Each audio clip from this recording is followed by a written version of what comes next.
Range of angle for Arshdeep round the wicket to Jansen. Inside edge. Far from the over, 2 or 4 for 5.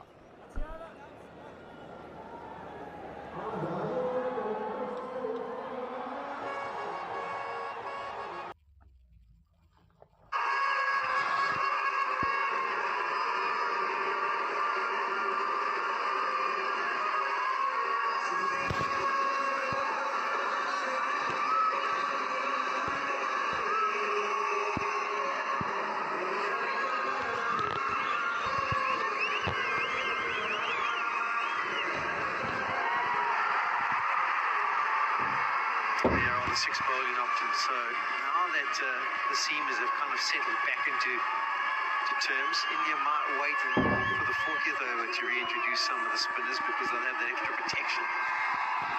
But I do get your point as well, thinking that maybe just dangle the carrot, get Kuldeep to come on and give it some air and see if these two are prepared to go after him. It's just such a small boundary. Not the biggest compared to what we've seen in the series. Proceed will continue, no surprise there.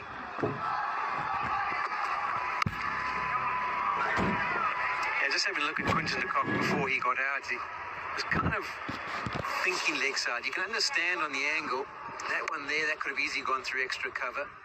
These ones probably could have gone down to mid-on. You can see the bat angle was coming from point, and then the delivery, the fatal delivery, once again, trying to whip it squarish, almost wide of mid-wicket rather than going to mid-on. Misses it. And unfortunately, he sits back in the dressing room. This is the shot he put away in those first 5 or 6 overs.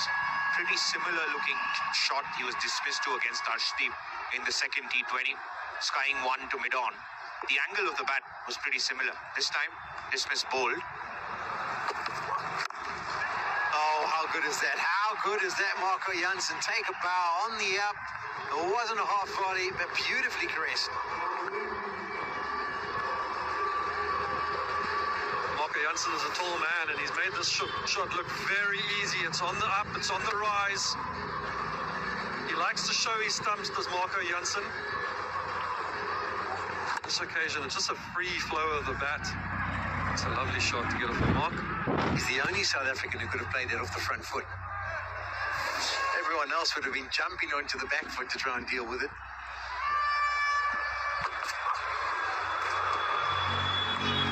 It is interesting that Marco Jansen always walks out. Now we're sitting directly behind him, and he'll ask the umpire for middle, he'll ask the umpire for middle and off, and then when you watch him bat, it's like you can see all 3 stumps out there.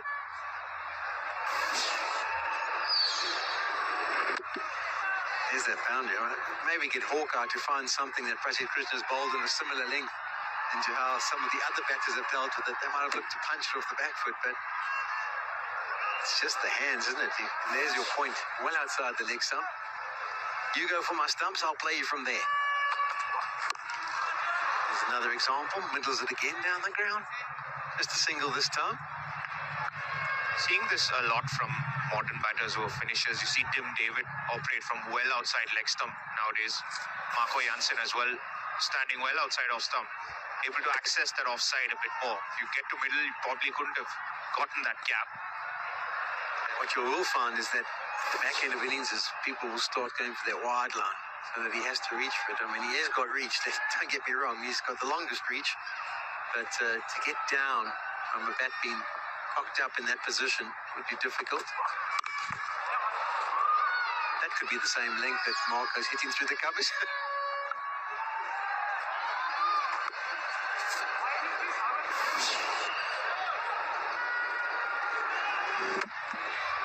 Normal batters have to jump up to try and access it.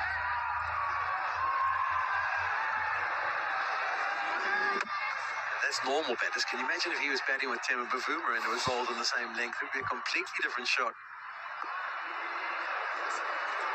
Important that Previs sticks in there now. Full toss, drags it. Oh, and it goes away to the fence. It was the bounce, the skid off the outfield that took it away. Gakwat probably thought he had it covered.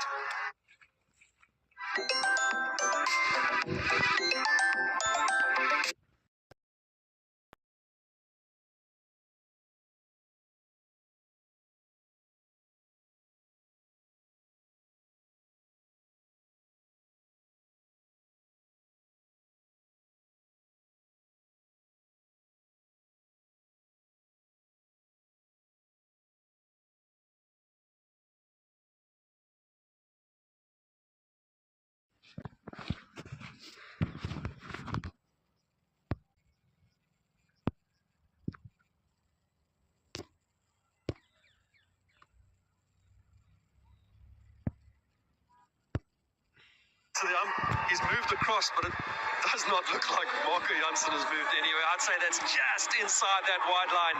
Hard done by. Can the South Africans, in particular Marco Jansen, capitalize off the 7th ball now?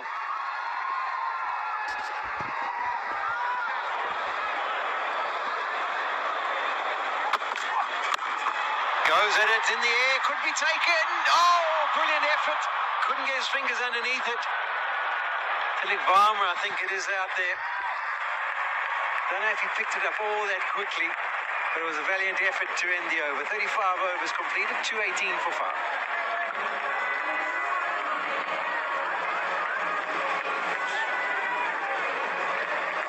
That wide almost resulted in a wicket for Prasidh Krishna. Going towards the body, not a great connection from Marco Jansen. Almost there, Tilak Varma. Just falling short. Jansen survives.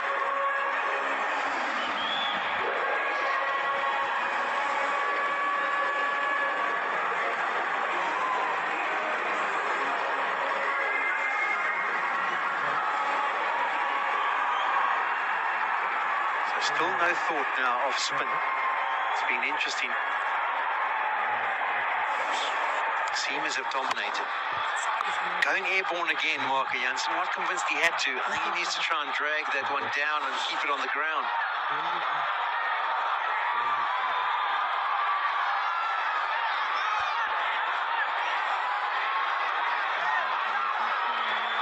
Last time we saw spin was basically 10 overs ago. So maybe India are waiting for the 40th with the field changes. The funny thing is that this has been the first game that the spinners have got a dry ball, dry surface, dry conditions. And when they initially came on, there was purchase for Jadeja. Kuldeep Yadav got the odd one to turn, even Tilak Varma got the odd one. But I think the nature of the ground is a bit too small. That Britsky hit him for 2 consecutive sixes, and Quinton de Kock was quite lethal on them. I think it might actually be the size of the ground that's working against the spinners today in the captain's mind. Yeah, both of these batters also very aggressive batters, like to take on the spinners. In the first 2 games, Phil may be learning his lesson and wanting to go seam up against them. It's that one. Nasi hits, he could be gone. Oh, I think he was. It was a late decision by Marco Jansen to go. The problem was he'd also clipped it so beautifully. The timing was superb. And it got to Kakwat very quickly. I think direct hit, he was on his way. Just needed a big push from Marco Jansen. Maybe that extra stride. He was still short, I would reckon. Rituraj Gaikwad. I was trying to count how many steps it is. I think it's only 5 or 6 for Marco Jansen, but it had to be quick ones. Now, for a tall man, he's incredibly quick between the wickets. Very agile. Like a lot of other tall men, Morne Morkel between the wickets was quite classic to watch. Marco Jansen is a real athlete. Italian Morkel, you said that. Up in the air, it's going to land safely. South Africa are living on the edge a little bit here. I do enjoy Morne Morkel, though. It's nice to be on the other side of the microphone. This one, again, probably not short enough to pull for Deval Brevis. Fortunately for him, deep square was behind square leg. He needed him to be on square to be able to take that catch. You saw the contact. They hit him up by the stickers, didn't it? It hit him like high up on the bat. That's why it didn't come off with the power.